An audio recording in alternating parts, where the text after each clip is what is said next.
ఏదైతే తెలంగాణ రాష్ట్ర ప్రభుత్వం 6 గ్యారెంటీల్లో భాగంగా మరి ఆనాడు అమలు చేసినటువంటి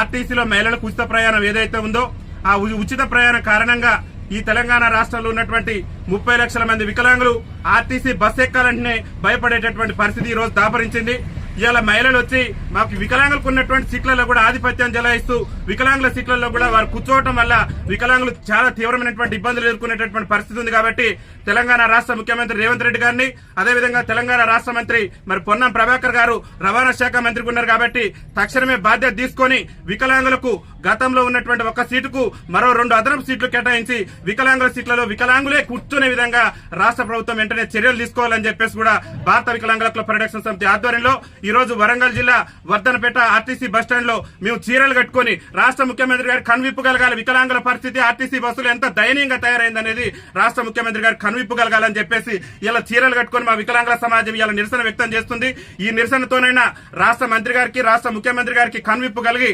ఆర్టీసీలో అదనంగా వికలాంగులకు మరో 2 సీట్లు కేటాయించి ఆర్టీసీలో వికలాంగుల సీట్లలో సకలాంగులు కూర్చుంటే ఆ సకలాంగుల మీద క్రిమినల్ కేసులు నమోదు చేసి వికలాంగుల సీట్లను వికలాంగులకే కేటాయించే విధంగా రాష్ట్ర ప్రభుత్వం చర్యలు తీసుకోవాలని చెప్పేసి భారత వికలాంగుల హక్కుల పరిరక్షణ సమితి ఆధ్వర్యంలో మేము ఈ నిరసన కార్యక్రమాన్ని చేపట్టడం జరిగింది. ముఖ్యమంత్రి గారికి ఒకటే మేము విజ్ఞప్తి చేస్తున్నాం, మీరు 6 గ్యారెంటీల సంగతి ఏందో తెలియదు కానీ అవసరమైతే వికలాంగుల కోసం ప్రత్యేకంగా మీరు బస్సులను ఏర్పాటు చేయండి. కానీ మేము అవస్థలు పడుతున్నాం, ఇబ్బందులు పడుతున్నాం. ఆర్టీసీ బస్సు ఎక్కాలంటేనే మా గుండెల్లో రైలు పరిగెత్తేటటువంటి పరిస్థితి ఉంది. ఎందుకంటే మా మహిళా అక్కలు మా మహిళా చెల్లెలు తోసుకుంటూ పోతున్నటువంటి క్రమంలో వైకల్యం ఉన్నటువంటి మేము అంగవైకల్యంతో బాధపడుతూ ఒక పక్క దుర్భర జీవితాలు గడుపుతూ ఆర్టీసీ బస్సు ఎక్కాలంటే మరి చాలా తీవ్రమైనటువంటి ఇబ్బందులు ఎదుర్కొంటాం. కాబట్టి రాష్ట్ర ముఖ్యమంత్రి గారు వెంటనే స్పందించి ఆర్టీసీలో మరి వికలాంగులకు అదనపు సీట్లు కేటాయించడంతో పాటు వికలాంగుల సీట్లలో వికలాంగులు కూర్చునే విధంగా మరి జీవోను జారీ చేయాలని చెప్పేసి కూడా రాష్ట్ర ముఖ్యమంత్రి రేవంత్ రెడ్డి గారిని విజ్ఞప్తి చేస్తూ దాంతో పాటు కాంగ్రెస్ పార్టీ ఎన్నికల మేనిఫెస్టోలో కూడా చెప్పింది ఆర్టీసీలో ఒక మహిళలకే కాదు వికలాంగులకు కూడా ఉచిత రవాణా సౌకర్యం కల్పిస్తామని కాంగ్రెస్ పార్టీ అభయాస్త్రం మేనిఫెస్టోలో పేర్కొంది. కాబట్టి